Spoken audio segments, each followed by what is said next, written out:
గురుజీ ఉత్తరం రాసి పెట్టండి. నేను నీకు రాసి పెట్టమంటరా? నువ్వే రాసుకున్నాడు. నేను రాస్తే నేనే వెళ్ళి చదవాలి. అంత బ్యాడ్ గా ఉంటుంది మన రైటింగ్. రాయండి ప్లీజ్. చెప్పాడు. ప్రియమైన మామయ్యకు, ఇక్కడ మేమంతా క్షేమంగా ఉన్నాము, మీరంతా అక్కడ క్షేమం అని తలుస్తాను. రాశారా? తన పట్ల ఇక్కడ మేమంతా ఆరోగ్యంగా ఉన్నాము, అక్కడ మీరంతా ఆరోగ్యంగా ఉన్నారని తలుస్తాను. ఇప్పుడే కదా చెప్పావు, మళ్ళీ అదే ముక్క చెప్తావుటి? నీదొక మాయగోల. మీరు రాయండి. ఇకపోతే నాన్నకు గుండెపోటు వస్తే అపోలోలో జాయిన్ చేశాను. అంతా ఆరోగ్యంగానే ఉన్నారని చెప్పావు కదరా. తమ్ముడికి కాలు విరిగితే మెడ్విన్ లో జాయిన్ చేశాను. చెల్లెమ్మకు అమ్మోరు పోసింది. మీకు హై బీపీ కదా, ఎలా ఉంది? అత్తగారికి ఉబ్బసం తగ్గిందా? మరిదికి టీబీ తగ్గిందా? ఇది చెప్పడానికి ఉత్తరం కూడా ఎందుకురా? All out, start immediately and Telegram ఇస్తే సరిపోలా?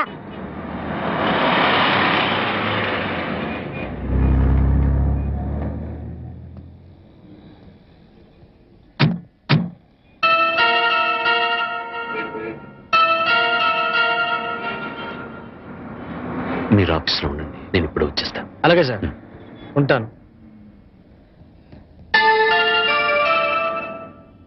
వాణి, అంకుల్ మీరు ఇక్కడ? ఆఫీస్ పని మీద బొంబాయి వచ్చాను. సడన్ గా నువ్వు ఇక్కడ కనిపిస్తే అంతా బాగున్నారా? ఇంకా బతికే ఉన్నారమ్మా. అంకుల్. అవునమ్మా, నువ్వు వెళ్ళిపోవడంతో ఎప్పుడూ చలాకీగా ఉండే నీ భర్త ఒక్కసారిగా కుంగిపోయాడు. నలుగురు పెళ్ళాం లేచిపోయిందని గేలి చేస్తుంటే ఆ బాధను మనసులో దాచుకోలేక, బయటికి కక్కలేక నరక యాతన అనుభవించాడు.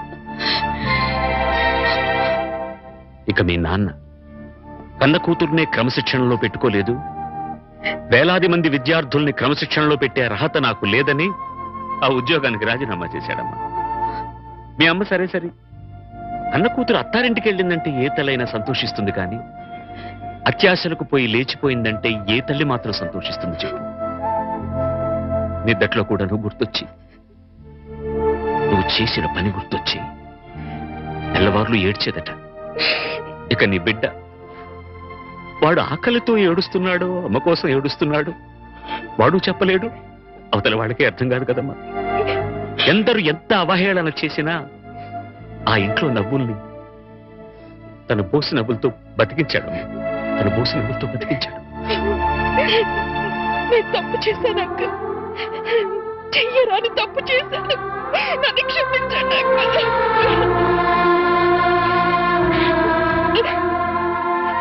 సరిదిద్దుకోవడానికి అవకాశం లేని తప్పు చేసావమ్మా నువ్వు. తప్పు పిచ్చితో వచ్చేసాను, కానీ సత్య ప్రమాణంగా నేను ఏ తప్పు చేయలేదు అంకుల్. అంకుల్, నేనే తప్పు చేయలేదంటే నువ్వు నమ్ముతావు కదా అంకుల్? నేను నమ్మినా ఈ లోక నమ్మదమ్మా. ఒక కుటుంబం పరువు మర్యాద ఆ ఇంటి ఇల్లాలి మీద ఆధారపడి ఉంటుంది. బస్సు డ్రైవర్ తప్పు చేస్తే ఆ బస్సులో ప్రయాణికులందరూ చచ్చిపోతారమ్మా. ఇంటి ఇల్లాలు చిన్న తప్పు చేస్తే ఆ కుటుంబ సభ్యులందరూ బతికున్నా చచ్చిన వాళ్ళతో సమానం. నేనంత దూరం ఆలోచించలేదు అంకుల్. ఇప్పుడు అర్థమవుతోంది నేను చేసింది ఎంత తప్పు. అంకుల్, నేను సంజాయిషి చెప్పుకోవాల్సింది కేవలం ఆయనకి మాత్రమే. నన్ను క్షమించమని ఆయన పాదాలు పట్టుకుని వేడుకుంటాను అంకుల్. ఏం చేసినా నువ్వు పోగొట్టుకున్న స్థానాన్ని తిరిగి పొందలేవు వాణ్ణి. నీ నాన్న రామారావుకు మళ్ళీ పెళ్లి చేశాడు. ఆ అమ్మాయి కూడా నీకు తెలుసు, మీ తెలుగు మాస్టర్ శర్మ గారు అమ్మాయి సీత.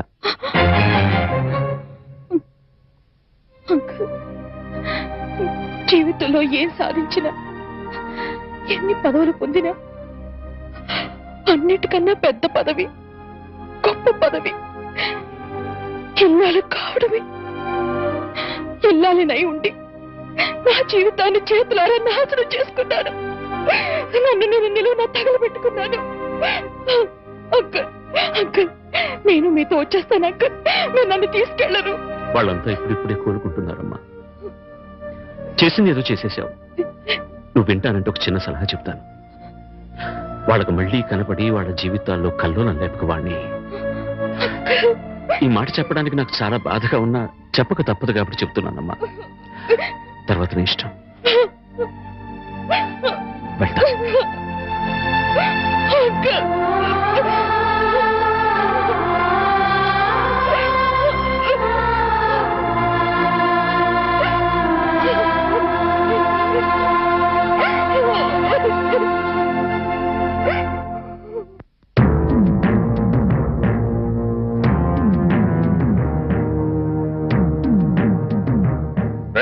ఇంట్లో అద్దెకుంటు నువ్వేనా? నేను అద్దెకుంటలేదు, నేను ఇంటి ఓనండి. నువ్వే ఓనర్ గ్యారంటీ ఏంటి? నీకు ప్రూఫ్ కావాలా? అవును. నాతో రా.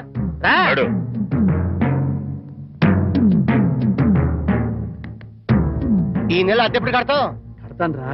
మా రౌడీ గారు వస్తే నీ ఒంటి కట్లు కడతాను రా. అద్దె అడిగితే సిలిండర్ వేసి ఇస్తావేంటి? అదేగా కడతా, తప్పకుండా కడతా. హెడ్ తాకట్టు పెట్టాను సరే కడతా. సరేనా? కడతా కదా.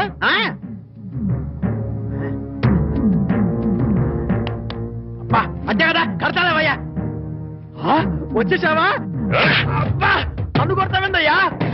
ఇల్లు ఖాళీ చేయనందుకు. ఖాళీ చేసిన నేను కదయ్యా, వాడు నేను ఓనర్ని. ఓనర్ ఎవరు, అద్దెకోనది ఎవరో తెలియదా?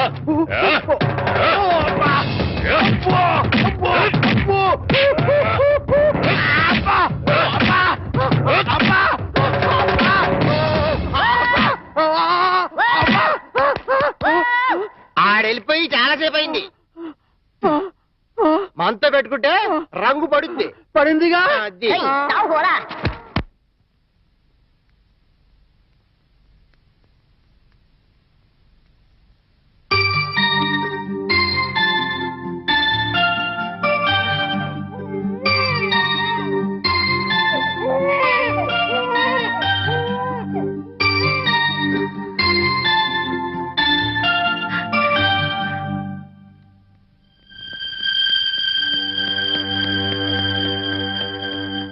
తాతయ్య మీకోసం ఎవరు వచ్చారు?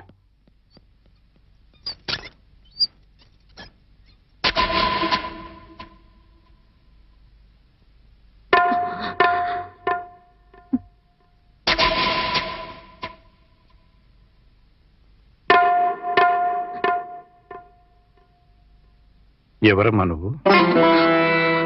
చెప్పమ్మా, ఎవరు నువ్వు? నువ్వెవరో నాకైతే తెలీదు. ఒకవేళ మా ఆవిడికి ఎవరో తెలుసేమో. ఒక్కసారి పిలుస్తానుండమ్మా. పూర్ణ, పూర్ణ.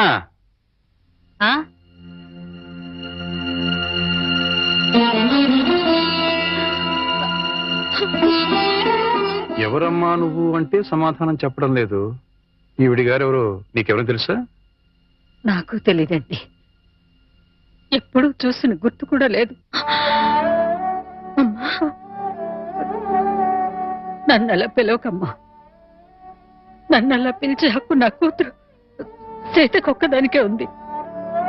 నీకేం కావాలి? ఏమిటే చూడబోతే ఆవిడ చాలా ధనవంతురాల్లో ఉంది. ఏదో కావాలని నీ పెంకుటింటి ముందు నిలబడి అడగాల్సిన కర్మ ఆవిడకేం పట్టిందే? చూడు, ఆవిడ కట్టుకున్న చీర చూడు. నీ జీవితంలో ఎప్పుడైనా అంత ఖరీదైన చీర కట్టుకున్నావా? ఏదో సంసార పక్షంగా సగటిల్లాలుగా బతికేస్తున్న నీ ఇంటికి అంత గొప్ప ఆవిడ ఎందుకు వస్తుంది? ఎవరిదైనా అడ్రస్ కనుక్కోవడానికి వచ్చి ఉంటుంది. అంతే కదమ్మా? మాట్లాడమ్మా, మాట్లాడితే కదా నువ్వెవరో తెలిసేది. మాట్లాడకుండా ఉంటే ఎలా తెలుస్తుందమ్మా?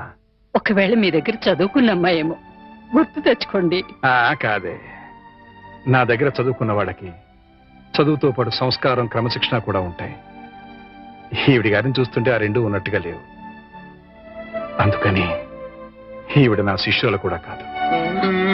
చూడమ్మా, మా అమ్మాయి గుడికెళ్లే టైం అయింది.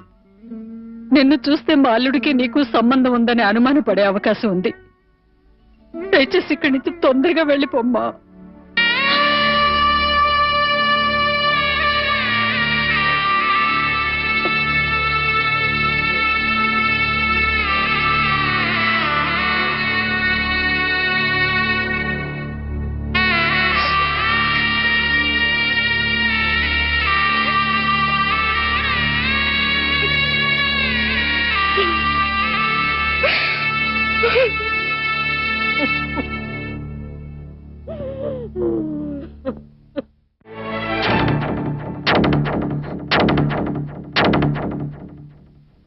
ఏంటి ఇక్కడికి తగలబడ్డావు?